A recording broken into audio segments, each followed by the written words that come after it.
Hey, good morning, guys. Bear with me right now. It's 4 a.m. I got this RDA in last night or yesterday, and I was playing around with it. Haven't built on it or anything yet, but I got really curious about it. Unfortunately, I was really tired. I went to sleep early because I had a long 2 nights in work, and but I woke up this morning about, I don't know, 20 minutes ago, and I wanted to build on this thing because I'm really intrigued. I'm still working on my first cup of coffee. It's going to be a very informal review, but this is just something I was really curious about, so I figured I'd put it on camera and show you guys. Anyway, we're going to take a look at the Ceto RDA from Cthulhu Mods. Comes in a typical Cthulhu Mods packaging. You see that this one is going to be the black version. In the package, you get the Ceto RDA little product card here, right?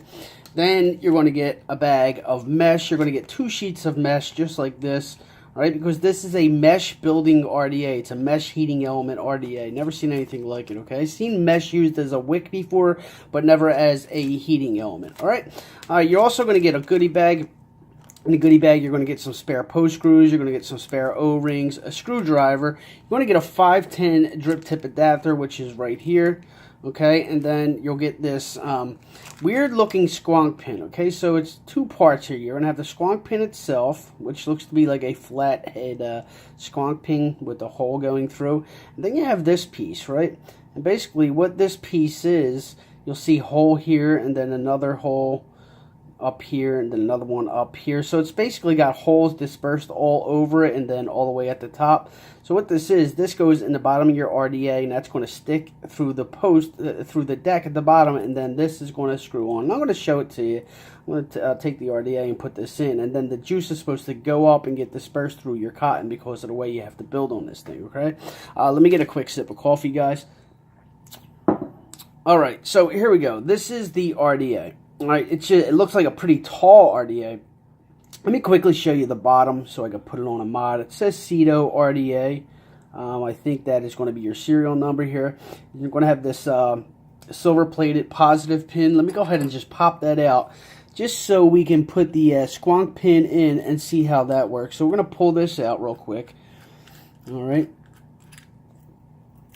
There it goes. So here is the positive pin here, the regular vaping. We're going to go ahead and grab the squonkable pin here. We're not going to squonk it today, but look, I have a post falling out. That's weird. Okay, hold on one second, guys. All right, now I didn't want to show you the deck yet, but we'll show it to you now since I had to take it apart anyway. What happened was when I pulled that pin, the positive post just came loose and popped right out. So I had to go ahead and screw the squonk pin in while holding the positive post down. It's got a peak insulator under there, right? Now what happens is you're supposed to grab this piece here and you slide this over top of your squonk pin. Just like so, and you should grab, it's kind of hard because you really can't grab it, but you're supposed to grab like a flathead screwdriver, which I do have right here, and screw it down just like this. And then there's your squonk pin. So basically you're going to have cotton sitting up here and here, like your cotton's going to be sitting right in here.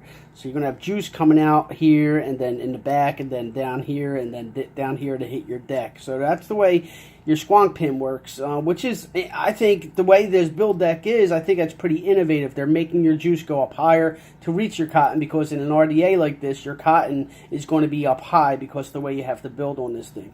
And as you can see, it's just a big clamp style system. Let me go ahead, pop this squonk pin back out, put the regular pin back in so we can take a closer look at it. All right, so here it goes. I do have the squonk pin out. And as you can see, it's got a really deep juice well. I mean, that looks to be about at least 10 millimeters deep. That is one of the deepest juice wells that I've ever seen.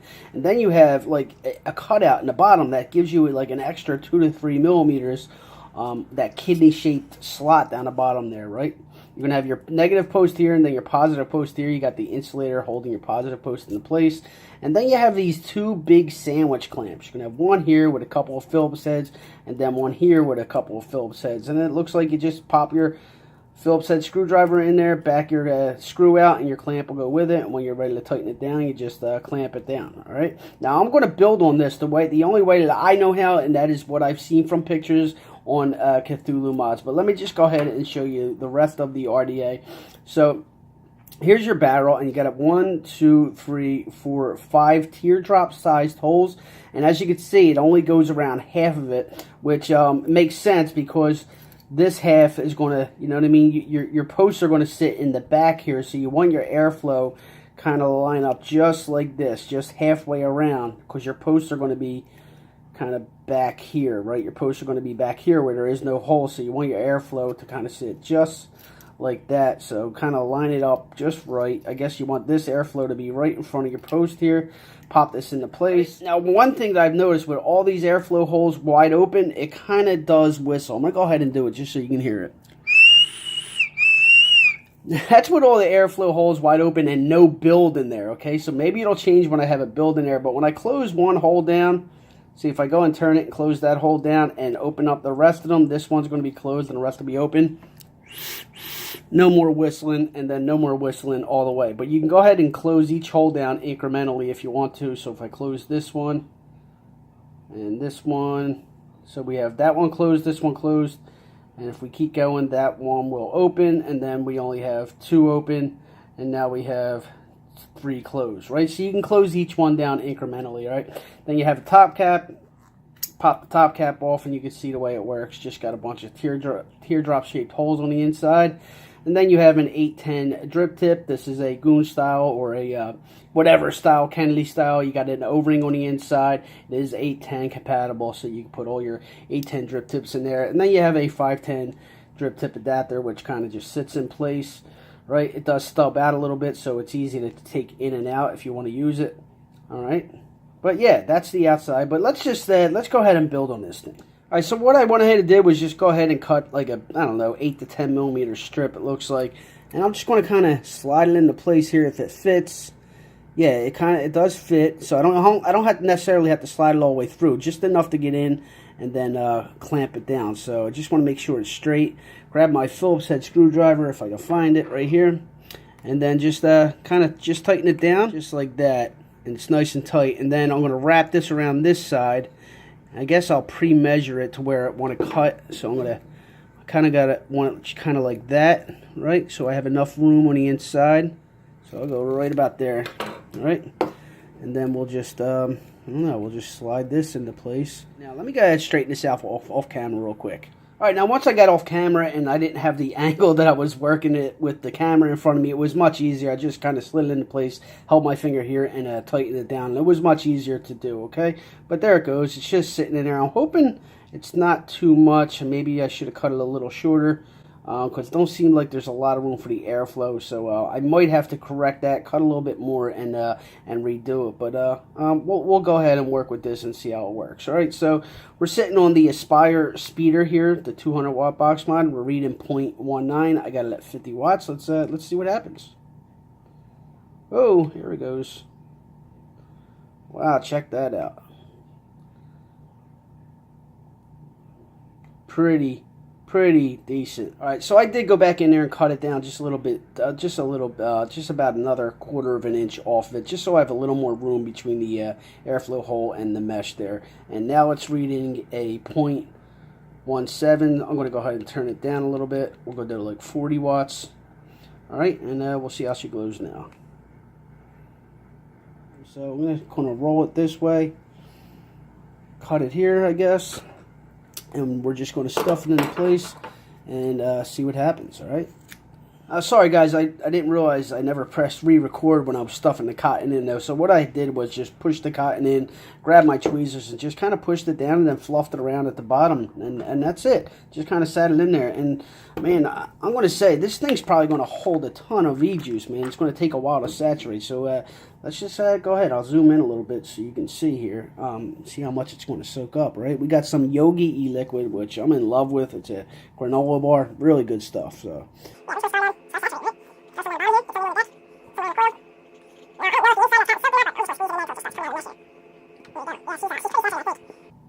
Alright, let's give it a fire and see what happens. We have vapor.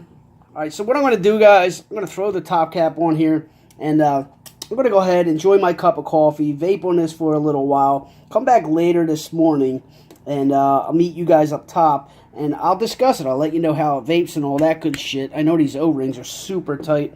I just want to see if it has a whistle right now, okay, real quick.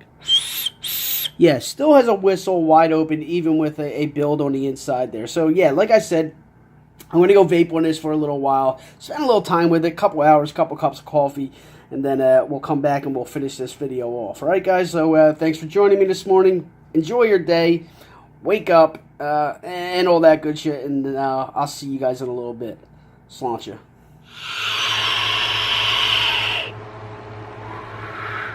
All right, so I'm a couple of cups of coffee and spent a few hours with this thing. I re-wicked it. I played around with it, and I'm just going to shoot from the hip here, guys. Like I said, it's brand new, and some of you are going to ask, how do you do a review when you just got it? Well, don't call it a review. Call it whatever you want. Call it, I don't care what you want to call it. It's a video.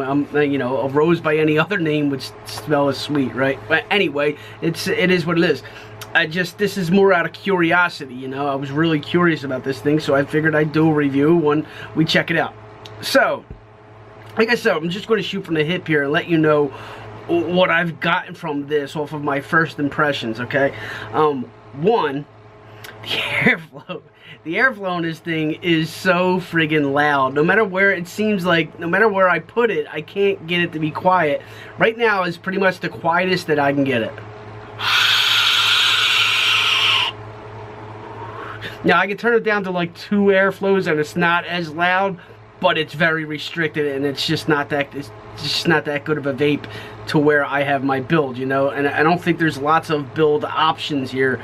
I mean, maybe you can bend your mesh. I mean, I think you can probably get some weird intricate builds with thinner mesh, wider mesh, and maybe you could do like a star type bend with the mesh. So you got different options in that way. I haven't put a regular coil in there, and I'm sure you can do that. You could put like some kind of a crazy exotic Clapton build in there somehow. You got 2 posts, a positive and negative, so it is possible. I just haven't done that. I just have the build that you guys saw me build down below. As far as flavor goes, it's good. Getting a lot of spit back, that's one thing. Especially right after you saturate your coil, you do get a lot of spit back. And then as it drains down, it seems like it holds tons and tons of juice. You can vape it for a while before you saturate it.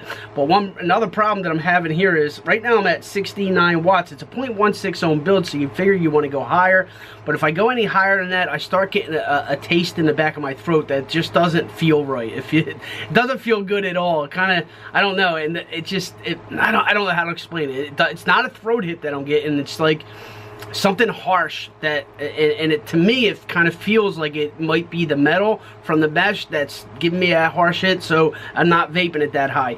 Now, as for the safety of vaping on mesh using it as a heating element, I don't know, guys. I have no clue on that.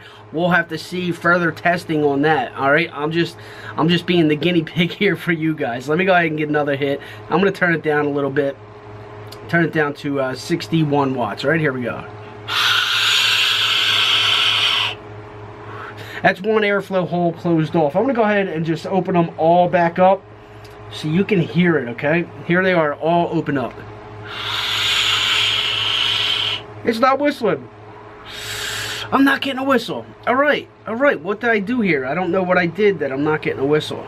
They're all open, and I'm not getting a whistle. I got to turn it up because I'm not getting much vapor at 60 watts. So I'll go back up to 70.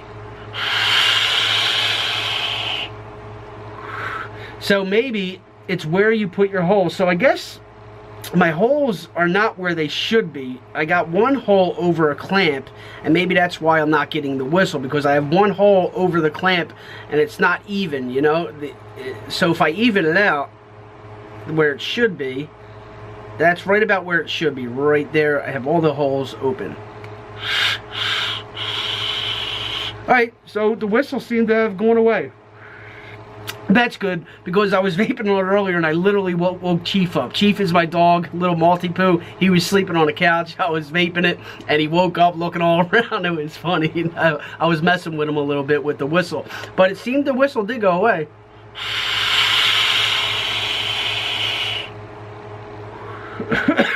Still loud as fuck though, very loud.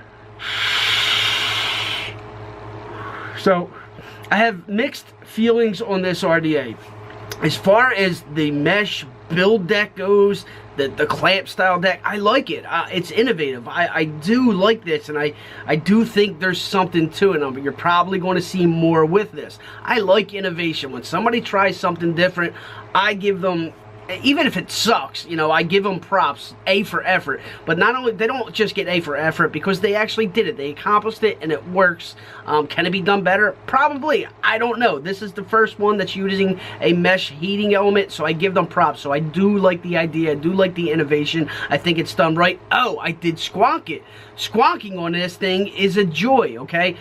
It still vapes the same, don't get me wrong, but squonking, the way the pin is, the way it saturates your cotton, it's actually better to squonk on this than it is to drip on it, because if I feel what happens is, and this is why I changed my wicking, right? When I had the initial wicking in there, I felt like I would drip in there and the juice would sit on top of the cotton for a little while. It would take a while for that capillary action to go down and saturate into the cotton and to the mesh. So what I did was change the mesh, change the wicking out, and I made it looser, which was kind of a pain in the ass trying to get it right, but I did loosen it up and it worked much better. It seemed like I would pour it in there and it would saturate easier. So you don't want to tightly roll that wick. It's kind of tough because your mesh is kind of flimsy, so getting that wick in there is kind of a pain in the ass and trying to fluff it out. But if you get it right, I think it'll work right. But when you have that squonk pin in there and you kind of stuff the cotton around the squonk pin, it works perfectly. The juice goes up and then, you know, disperses all through the cotton. It works perfect for squonking, guys. I did take it back out and threw it back on this speeder here. And it's working. It seems to hold a ton of juice. Like, it really does. It seems to me like I'm vaping for a while before I go ahead and have to juice it up, you know. I don't know what else I could say about it. Like I said, I have mixed feelings on it. Squonking works great. Love the build deck. Love the whole mesh idea. But then when it comes from, oh, and then it holds a lot of juice. That's really good. Like, it's just, there's lots of good things about this. Lots of innovative things. But then I get the thing where I'm getting that hit at the back of my throat that I don't like, and I think it's coming from the mesh. I don't know what the mesh is made out of. I don't know if it's stainless steel. If it is stainless steel, I think that would probably be awesome for temperature control. You know what I mean? I think that would be the way you want to vape in temperature control, on a mesh where you have a big surface area. I think that would be a great idea. I haven't checked that out though, guys. Okay? Like, I don't know what it's made out of. I'm sure they did their research, and but I don't know, you know what I'm saying? I just know that I'm getting something nasty at the back of my throat, so I don't like that.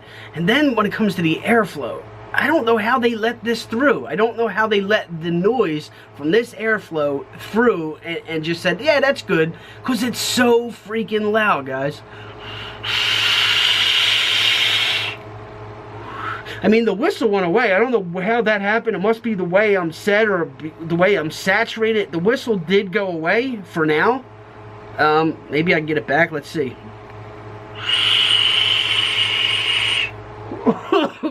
But then I'm getting that hit at the back of my throat, and it's saturated. It's very, very, very saturated. I can see it. Like, it's soaked. So it's not like I'm hitting dry cotton. I don't know. I don't know what that is. I really don't. But that kind of puts me off a little bit. You know what I'm saying? I don't know. So overall, can I recommend it? That's what you guys probably want to know from me. You know what? I'm going to halt from giving a recommendation or not on this, because I only spent, what, a few hours with it. So I wouldn't feel right giving you a recommendation. If saying yes, I wouldn't feel right by giving it to you, and then I would if I didn't recommend it, maybe I'm faulting the company. So let me spend a little more time with this, and then give you a future update in one of my videos, and maybe a vlog or something. I'll update you guys and let you know what I really feel about it. But like I said, the innovation is there. I do like that. I just don't like how they let this airflow through. I don't like this airflow. I think the idea is good, how it's like half moon airflow and it hits right where it's all around on that mesh coil. But the sound, man, and it's not turbulent. It's not. It's smooth. It's slightly turbulent. I'm lying a little bit. It's slightly turbulent. It's not the smoothest airflow. I mean, it feels nice. You get good flavor. It's not the best flavor in the world, but you get good flavor until you turn it up high anyway. Yeah, it's a mixed grab bag here, guys. I have a whole bunch of different emotions off of my first impression with this thing, man. I gotta turn it down, man. That 85 watts, right away I got it. So I gotta turn it down to like maybe between 60 and 70 watts, but then it feels like it needs to go higher.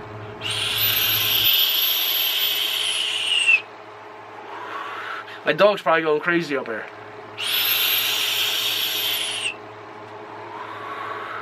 But it's still oversaturated.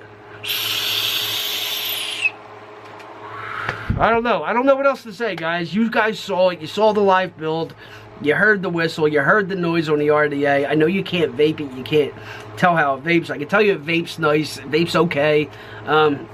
But that's it. Like I said, I'm going to refrain from giving a recommendation. Just watch a future vlog, guys. Get maybe in this week's hog that I plan on doing, if I get to it anyway. I will update you guys on the, let me spend at least another week with it, and then I'll update you guys further on the Ceto or Ceto RDA. Oh, and if you do want to pick it up, this was sent to me by eciggity.com, and over there it's $29.99. They do have the black version as well as the stainless steel version, so that's where you can find it. That's who sent it to me. $29.99. Alright, so if you like this type of video, let me know, guys, by giving me a thumbs up. That really helps the channel. If you watch it and you like the video and you like what I do, please hit the thumbs up button, right? Give it a like, right? If you're new to the channel and I've earned your subscription, hit the subscribe button. If you want to see what I got coming up for review, you can find me on Instagram at vaping_heathen. And if you'd like to enter random weekly and monthly giveaways, you can sign up to my Patreon. I have a link in the description below. So that's about all I have for you today, guys. Thank you so much for joining me. I truly do appreciate it. With all that being said, I'm going to go ahead and take a nice big hit off of my Ceto Mesh RDA, and we're going to get out of here. Sláinte.